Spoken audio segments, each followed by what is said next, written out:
제가 이제 본격적으로 정치권에 발을 디딘 게 2000년도에 내가 외교통상부에 외교관 생활할 때 그 당시 이인재라는 대한민국 정치 거목이 있었어요. 대통령 후보로서 이해창 씨하고 양대 축을 이룰 때입니다.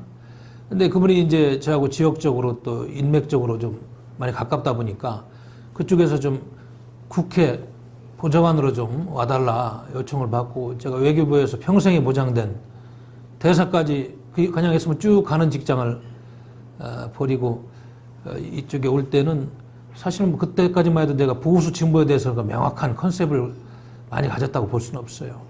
그리고 그 당시 이제 제가 모시던 이인재 전 대통령 후보는 사실은 제가 지금 보니까 상당히 그 중도적인 생각을 그 당시 많이 갖고 있다가 이제 나중에 이제 보수로 많이 돌았었는데 하여튼 새천년민주당에 그 당시에 몸을 담고 시작할 때라 내가 기억 16대 국회 개원할 때 내가 맞춰서 그 양반 국회 보좌관으로 갔는데 그 당시는 제가 뭐 정당인이 아니고 한 정치인의 국회 입법 공무원으로 있었기 때문에 그러한 뭐 정당의 색깔과는 크게 관계없이 그렇게 이념적인 노선을 갖고 있었는데 사실은 뭐 이제 제가 갖고 있는 정의와 진리에 대한 그런 탐구 노력 또 대한민국이 어떻게 돼야 앞으로 선진국이 되는가 북한 문제를 어떻게 다뤄야 되는가 뭐 이런 거에 대해서 내 나름대로 쭉 공부를 해오면서 축적된 것이 있었습니다. 학부 시절 데모도 하고 뭐 이런 때 생각과는 많이 달라졌죠. 왜냐하면 제가 공부를 마친 게 34살이에요. 영국에서 박사학위를 받으니까 34살이더라고요. 그러면 내가 학부 때 고려대학 다닐 때 맨날 돈 덜지고 데모하고 수업도 안 들어가고 그때 생각하고 영국에서 국제정치학 박사를 받은 34살 때 내 사고는 많이 바뀌어져 있더라고.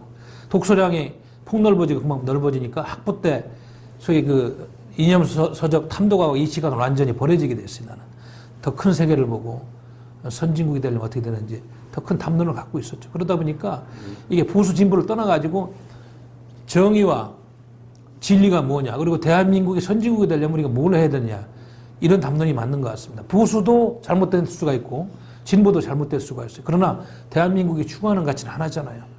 그리고 우리 학문하는 사람들은 정의와 진리가 뭐냐 이런 진리를 탐구하는 자세가 있기 때문에 그 관점에서 이제 이데올로기가 형성됐다고 보고 그리고 이제 대한민국이 어떻게 하면 이 분단 문제를 극복하고 선진국으로 어떻게 쓰느냐 이 담론을 가지고 살아온 거기 때문에 지금처럼 자연스럽게 이념적인 지표가 형성됐다. 전 그렇게 봅니다. 제 생각에. 요즘에 그 이념 논쟁이 많이 되고 있는데요. 사실은 뭐 진보, 보수, 좌파, 우파 사실 이게 굉장히 혼돈스럽게 쓰고 있거든요. 조금 아까 이제 그런 어떤 그 단어 언급을 해주셔서 그런데 사실은 보수와 진보 지금 어떻게 보면은 일반적으로 우리 그 한국당은 보수당이라고 얘기를 하고 있잖아요. 그렇죠. 우리 교수님 입장에서 진보와 보수 왜냐하면 좌우는 어떻게 보면 이제 분명하게 나눠질 수가 있는데 진보와 보수에 대해서 사람들이 굉장히 좀 헷갈려하는 것 같거든요. 보면은. 그래서 그 진보와 보수에 대해서 어떻게 지금 바라보고 계시는지 정의라고 해야 될까요? 그런 부분이 있으면 한번 좀 이 기회에 좀 짚어주시죠.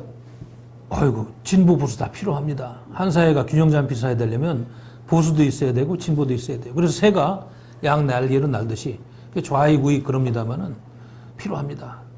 그리고 아시다시피 보수라는 거는 전통적인 가치 그리고 우리 지금 대한민국을 놓고 보면 우리 헌법 정신 그리고 이승만 박정희 시대 문제는 있었습니다. 우리가 이룩한 산업화에 대한 그런 긍지, 예? 뭐 이런 거에 대해서 상당히 지금 어떻게 보면 자긍심을 가지고 이런 것도 키워야 된다는 이런 층이 주류를 이뤘고 물론 보수라고 해서 엄밀히 따지면 일제시대에 친일해가지고 거기에 기득권 세력으로서 그 당시 우리 백성들 괴롭히는 데 일조한 이런 사람들도 보수에 슬쩍 묻어있지만 그런 사람들은 사실 빠져야 돼요. 그렇지 않아요? 예? 그리고 부패한 사람들. 부패한 사람들을 보수에다 넣으면 안 됩니다. 그거는 보수라고 보면 안 돼요. 잘못된 기득권 세력이지. 그러니까 보수하고 잘못된 기득권 세력은 구분을 해야 되겠다. 이게 내 생각이에요. 일단 보수는 그 정도 하고. 그럼 진보는 뭐냐? 진보는 필요하죠. 평등이라는 가치를 우리가 버릴 수 있습니까? 지금 저도 지난 학기 우리 외대 국제대학원에서 강의 주제가 그런 문제를 가지고 한 학기 내가 우리 박사과정 학생들하고 계속 논쟁을 했는데 미국의 월가의 CEO가 한 달 평균 1년 평균 연봉이 미국 노동자보다 300배까지 이렇게 많이 받아요. 300배. 나 같은 사람이 보기에는 퀘스천, 아무리 인간의 능력이 차이가 있고, 아무리 재능이 뛰어나다고 해도 같은 인간으로서 같은 노력을 하는데, 물론 재능이 부족하고 좀 노력을 들한다고 300배 이상의 봉급을 받는 것이 옳은 것인가? 우리 한국 사회도 마찬가지입니다. 상위 10%가 하위 10%보다 50배를 더 벌어요. 그 1년 연 수입을 볼 때. 그럼 진보라는 걸 뭘까요? 평등이라는 가치를 구현하되 법과 질서의 테두리 내에서 이러한 부조리, 빈부격차 이런 걸 해소하는 그런 노력을 하는 게 진보 아닙니까? 유럽의 좌파가 그렇잖아요. 순수한 유럽의 좌파가. 그리고 거기에다 생명사상, 인권 존중, 여성에 대한 그런 차별화 금지 이런 것까지 어울려져 환경 문제. 진보가 얼마나 소중합니까? 그러나 이제 단지 우리 사회에서 이제 우리가 하나 좀 봐야 될 것, 진보라고 이렇게 아까도 이제 보수라고 포장한 세력 중에서 친일의 후예라든지 부패한 사람들을 보수라고 보면 안 된다고 그랬듯이 진보가 그렇게 아름답지만 우리 사회에도 진보 속에서 또 가려내야 될 사람들이 있어요.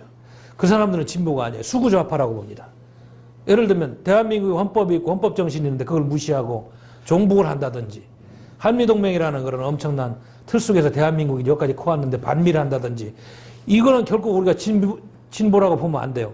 순수한 진보하고 진보를 구분하고 보수도 순수한 진보하고 잘못된 보수를 구분할 때 그 구분이 의미가 있다.